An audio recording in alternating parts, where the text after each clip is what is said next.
Welcome. Our fourth grade students have been studying Florida history this year.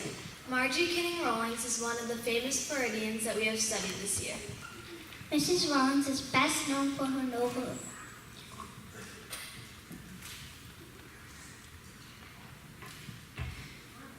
Mrs. Rawlings has touched generations of readers with the stories of Florida wilderness.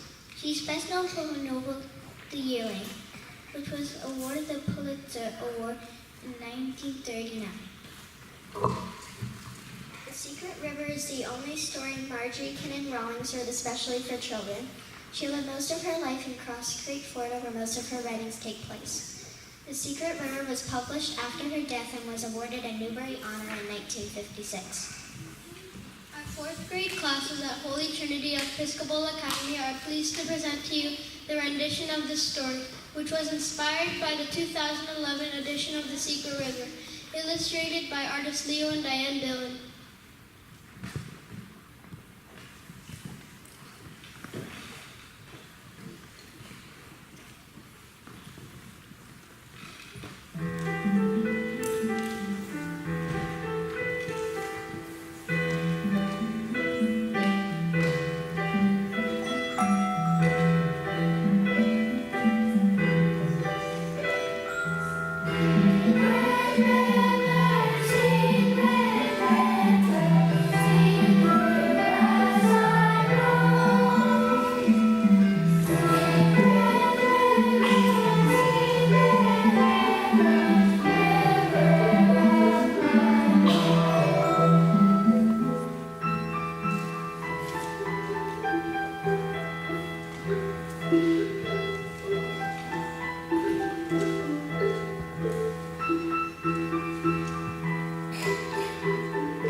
Calpurnia is a little girl buggy horse and a dog. Her name is Calpurnia because she's born to be a horse.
Buggy Horse is a peculiar name for a dog, but even when he was a puppy, his back dipped at the middle and he had an enormously fat stomach, just like an old buggy horse. He could not have been possibly named Rex or Rover or any other ordinary name for a dog. Calpurnia wrote her first poem about him.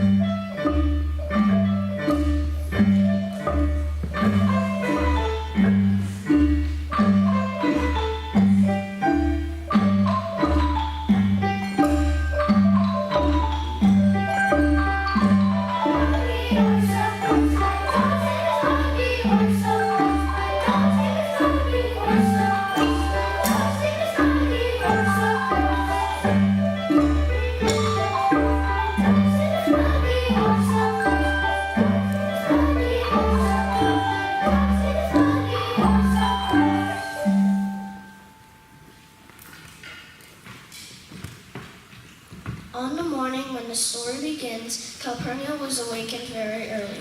Outside her window, two red birds were singing to each other. Wake up, my dear dog. I have a feeling something special is going to happen today. Buggy Horse just stretched himself and yawned. He was a lazy dog.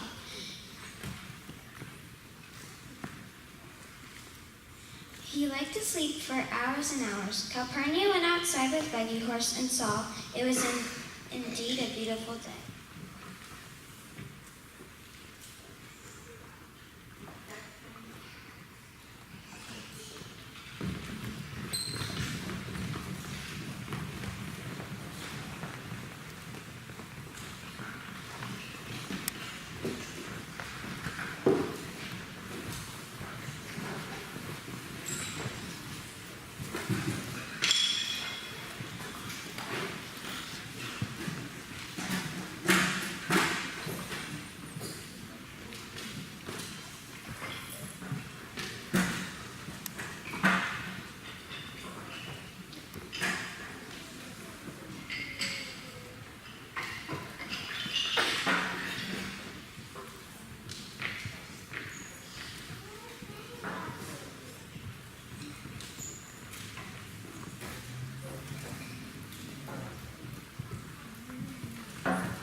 Shining, and the oranges on the trees were bright as balls of gold.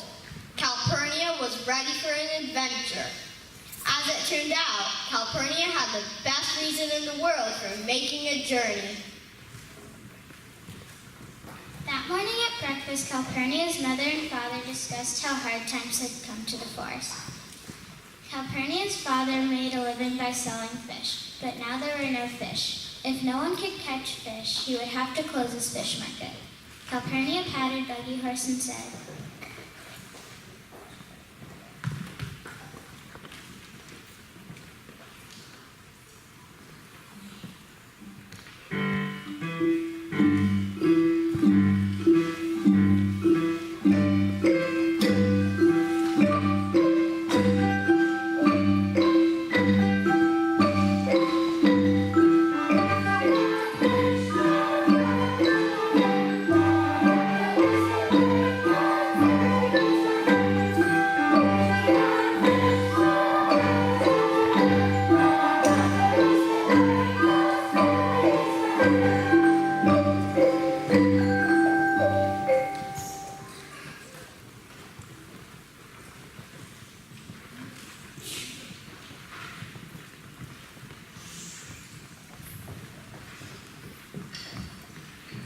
Calpurnia's mother laughed and said, "It sounds as if we're talking about bees, honeybees or bumblebees." Calpurnia was delighted. She answered her mother with a poem.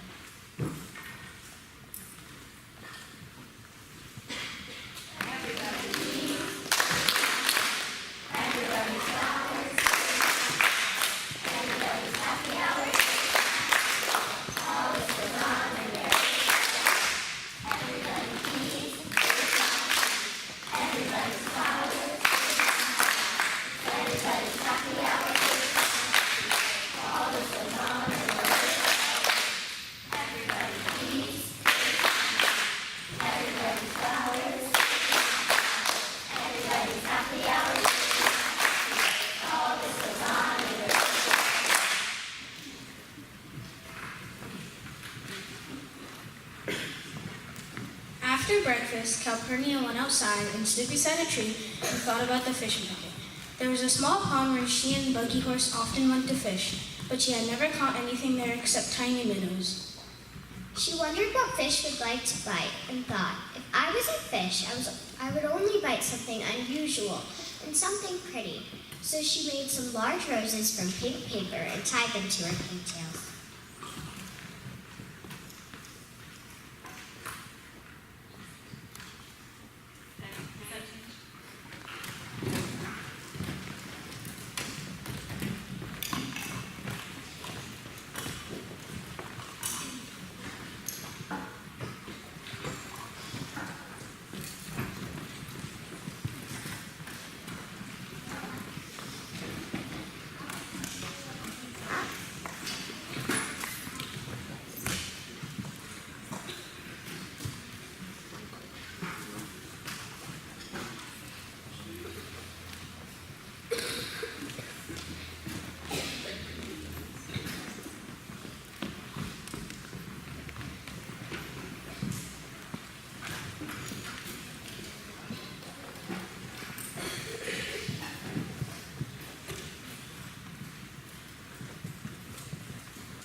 When she was ready, Calpurnia set off with Buggy Horse and her fishing pole to see Mother Albertha. Mother Albertha was the wisest person in the forest.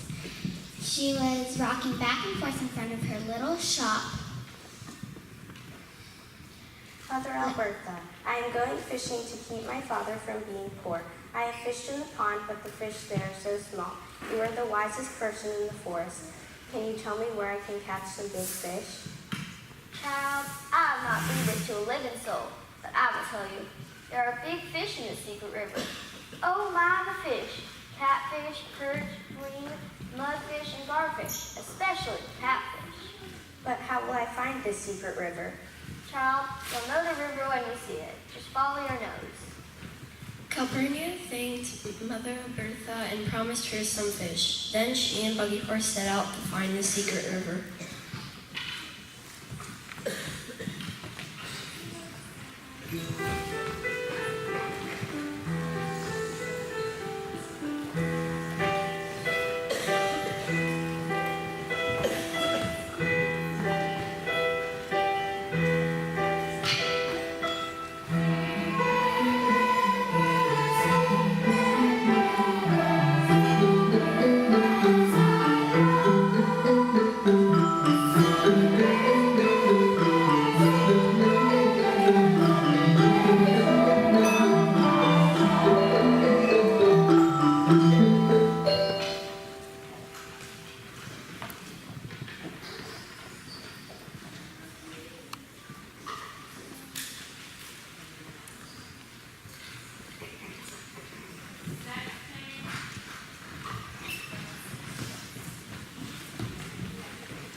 Now Calpurnia thought it was foolish to find anything by following her nose. She thought, my nose goes straight ahead. How will I know where to turn? As Calpurnia started off into the forest around.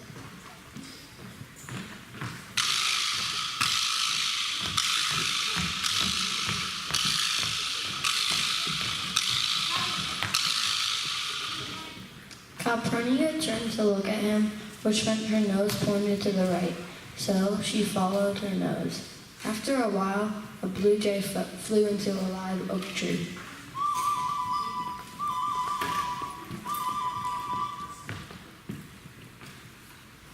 Calpurnia turned her nose to the left to look at the blue jay. Once again, she followed her nose. All of a sudden, she heard a sound like music. And in front of her was a river she had never seen before. Calpurnia found the secret river.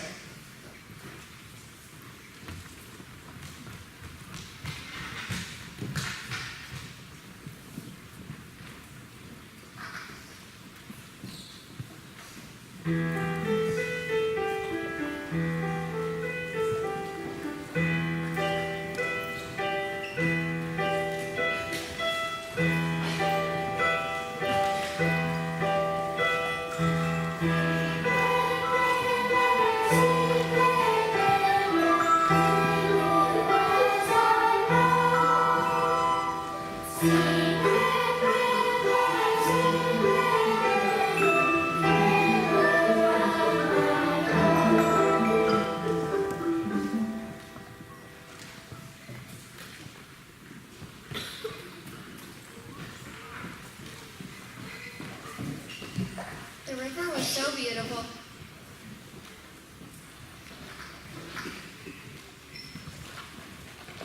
The river was so beautiful that Calpurnia sat down on a cypress knee to admire it.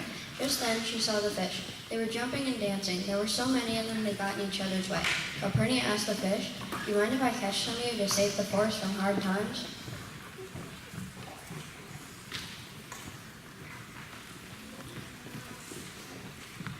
When the fish did not answer, Calpurnia took that for permission. She took one of the pink paper roses from her braids and tied it to the end of the fishing line.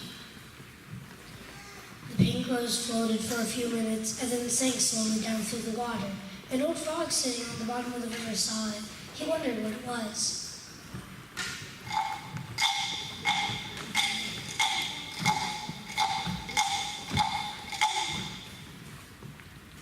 frog settled himself to watch, and before he had blinked his eyes, a huge catfish tried to swallow the pink paper rose and was hauled out of the river on the end of Calpurnia's fishing line. The frog croaked. I knew it. There's nothing more foolish than a fish. Calpurnia pulled in one fish after another as Buggy Horse barked in excitement. Just as Father Albert had promised, there were more catfish than anything. This pleased Calpurnia, since the people of the village especially liked catfish, and her father could get a higher price for them. After a while, Calpurnia had so many catfish she started to wonder how she would be able to carry all of the fish home. As she was tying the fish onto the fishing pole, Buggy Horse barked.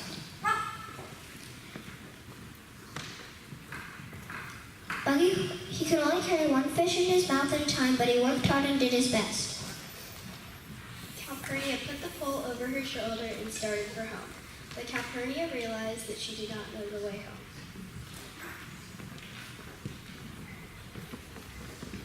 Mother Alberta told me to find the secret river by following my nose. Do you think you can get home the same way? Buggy Horse barked, so she decided to try to get home the same way.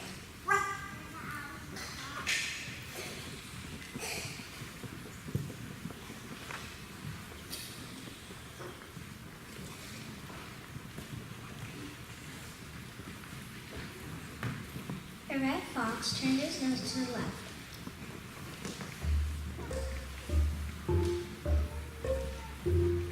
So Calpurnia turned left.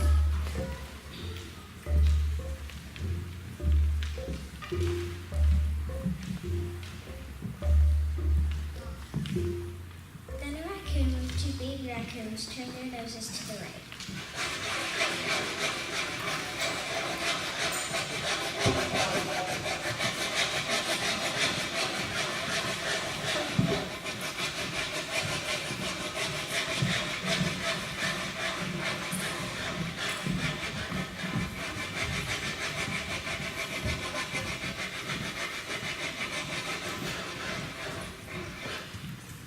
Calpurnia followed them by turning right.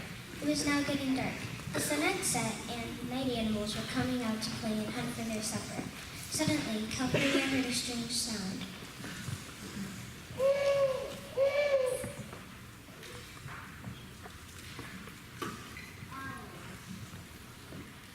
I'm Calpurnia. Who are you?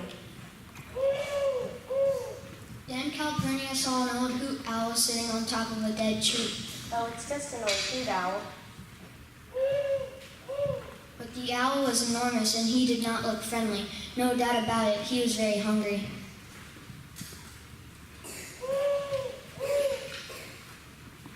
Calpurnia picked out the biggest fish and laid it on the clean grass. The owl swooped down immediately and began eating it at once, without even saying thank you. The forest was so dark, Calpurnia could not follow her nose, so she was a bit worried. All of a sudden, she saw a huge shadow in front of her. The shadow moved and Buggy Horse growled. The shadow was a big brown bear.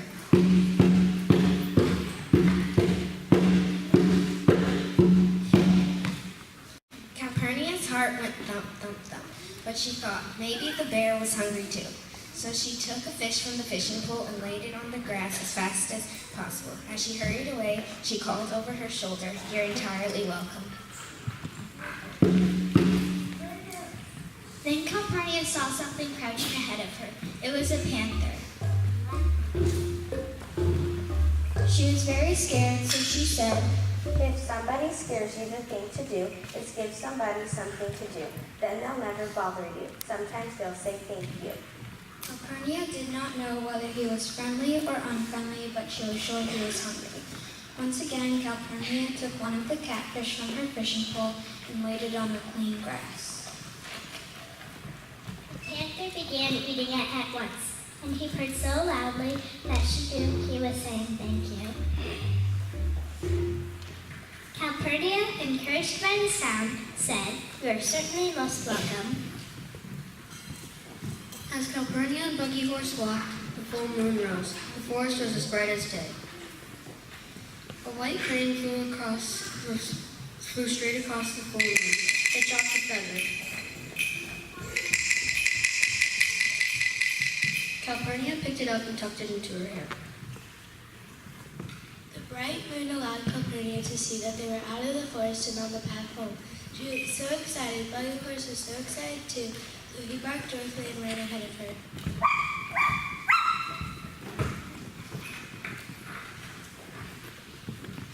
I wish we could go home this minute, but I promised Mother Alberta some fish.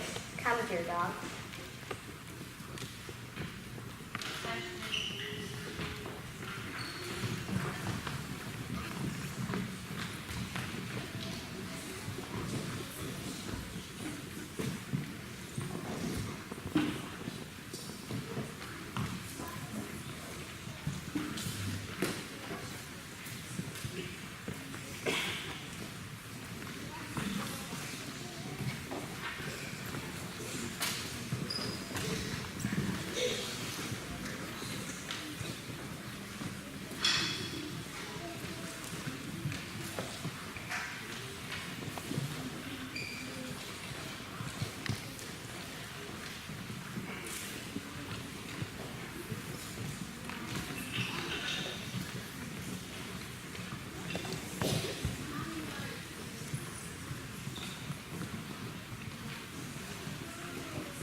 Mother Alberta was just turning off the light in her shop when she heard a knock on her door. Who is that knocking so late? It's Calpurnia with your fish. Child, where did you catch all those catfish? Why in the secret river where you told me to go? Oh my goodness, the Mayhawk bush. Oh my goodness, the swamp maple. How many fish would you like, Mother Alberta? Just give me one fish, child. One nice fat fish. So Calpurnia chose the nicest, fattest fish and gave it to her. Good night, Mother Alberta. Good night, child. Come, Buggy Horse. While Mother Alberta wrapped a catfish in her newspaper, Calpurnia and Buggy Horse hurried home. When they arrived home, their mother and father wrapped their arms around her and began to cry. They thought they lost their daughter in the forest forever. Oh no, Mother and Father, I was just trying to help, so I followed my nose like Mother Alberta told me. And see, I brought fish to turn hard times to soft times. When they saw the catfish, her mother and father could not believe their eyes. They asked her so many questions about where she had found so many catfish, but Calpurnia was so tired and so sleepy she could not answer.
The next morning, Calpurnia's father went to his market to sell the catfish. One by one, the villagers from the forest came to buy the catfish.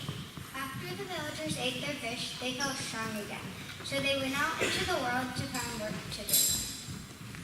As soon as each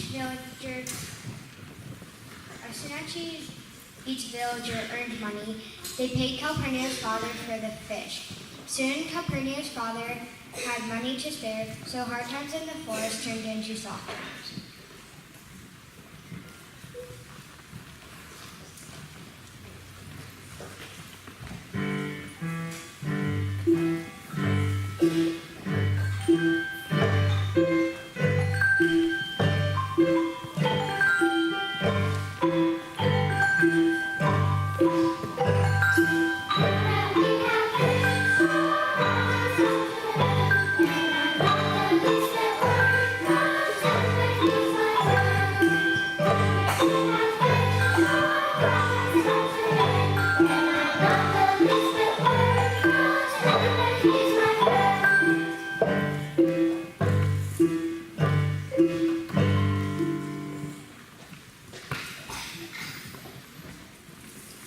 One day, Calpurnia and Buggy started out to find the secret river again.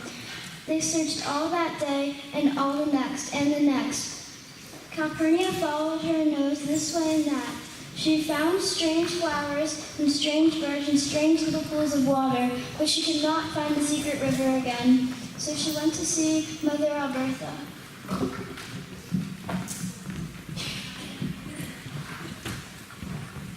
Mother Alberta, I cannot find the secret river. Child, this is a sad thing to tell you. There is no secret river. But you told me how to find it, and I found it. Now I want to find it again. Child, sometimes a thing happens once and it does not ever happen anymore. But I want to catch more catfish in the river. Child, you caught catfish when catfish were needed. Hard times have turned to soft times. You will not find the river again. But I saw it. It must be somewhere. Child, the secret river is in your mind. You can go there anytime you want to. In your mind, close your eyes and you will see it. The secret river is in my mind. I can go there anytime. Everything Mother Alberta says is true. The sky is gold and the river is blue. River, river, I love you.